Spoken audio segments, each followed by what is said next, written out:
नमस्कार काव्यरसिक हो. मनमोहक मराठी मालवणी कवितांमध्ये मी मनमोहन रोगे आपले स्वागत करतो.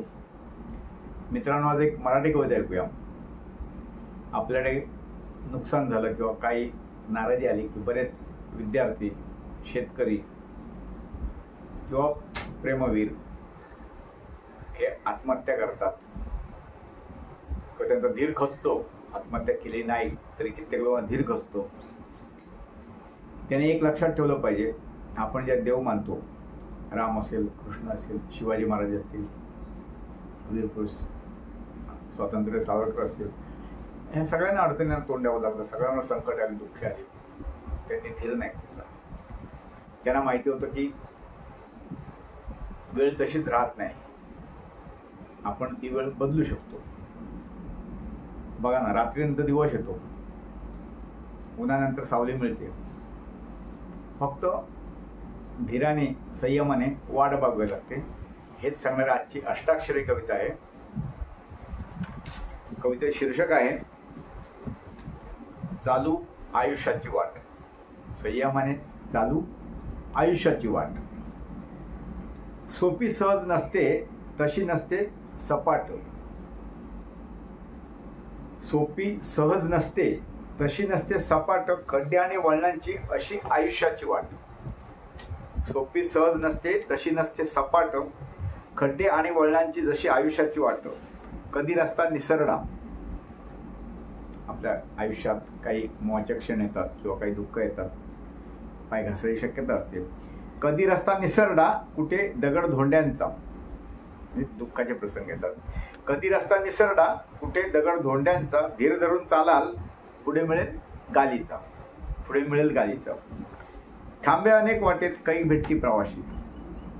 थांबे अनेक वाटेत, कैक भेटती प्रवाशी. सुरजुळती कुणाशी, काही वाटते नकोशी. काही वाटते नकोशी. आपल्याला जी माणसं मिळतात ती सगळीच आपल्याला आवडत असणार. काही माणसं त्रास देणारे असतात, काही नकोशी वाटतात, काही परत परत भेटावीशी वाटतात. त्यांचं नातं जुळतं. थांबे अनेक वाटेत, कैक भेटती प्रवाशी. सुरजुळती कुणाशी, काही वाटती नकोशी. सुखदुःखाचे प्रसंग सदा घडती जीवनी. सुखदुःखाचे प्रसंग सदा घडती जीवनी. ऊन सावलीचा खेळ जसा हे धरावे ध्यानी. वृत्ती परोपकाराची बहु आवडे जनाना. वृत्ती परोपकाराची बहु आवडे जनाना. अतिस्वार्थ असू नये, दूर करे तो स्वजना. दूर करे तो स्वजना. वृत्ती परोपकाराची बहु आवडे जनाना.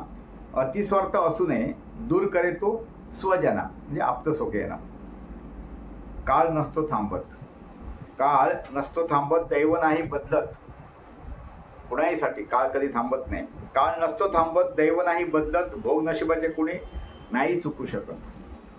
भोग नशिबाचे कोणी नाही चुकू शकत. वनवासी झाले राम. वनवासी झाले राम. कधी वनवासी झाले राम, राजा होता होता कसे. वनवासी झाले राम, राजा होता होता कसे. कृष्ण जन्मे तुरुंगात, दैवगती फेके फासे. कृष्ण जन्मे तुरुंगात, दैवगती फेके फासे. तम जरी चोहीकडे, चालू आयुष्याची वाट. तम जरी चोहीकडे, चालू आयुष्याची वाट. ठेवू संयमनी धीर, उद्या होईल पाठ. ठेवू संयमनी धीर, उद्या होईल पाठ. उद्या होईल पहाट. उद्या होईल पहाट. हे दिवस जातील असं एक सुभाषित आहे, ते लक्षात ठेवलं पाहिजे. धीर सोडता कामा नये. मित्रांनो, तुम्हाला ही कशी वाटली कविता? आवडली तर लाईक करा. काय सूचना असेल तर करा. तुमच्या मित्र आप्तजनांना ही कविता पाठवा, धीर देणारे आहे. एखादा कोण काही निराशेत असेल, नैराश्यत असेल, खचला असेल, कदाचित याच कवितेमुळे असं नाही, पण तुम्ही त्याला 4 शब्द सांगितलात किंवा ही कविता पाठवली, त्याने ऐकली, त्याला थोडं धीर वाटला, त्या कवितेचं चित झालं आणि त्या कवितेचा उपयोग झाला. या चॅनलवर जवळपास 355-60 कविता आहेत. वेळ मिळेल तर जरूर ऐका. अर्थात विविध विषयाच्या आहेत. तुम्ही रोज कविता ऐकते, त्यांना माहितीच आहेत, नवीन सांगायची गरज नाही आहे. सामाजिक, राजकीय, व्रतवैकल्य, देव, सणवार, संतांच्या म्हणजे संतांवर आधारित जे बरंच काही आहे. नवरात्रीच्या अशा कविता आहेत. तुम्हाला कुठल्या विषयावरती आणखी कविता वेगळी ऐकायची असेल तरी सूचना करा. आणि चॅनलला कोण नवीन असेल तर जुना कोणाच राहिला असेल चॅनल नक्की सबस्क्राईब करा. आता परत भेटू पुढच्या आठवड्यात एक नवीन कविता घेऊ. जय हिंद.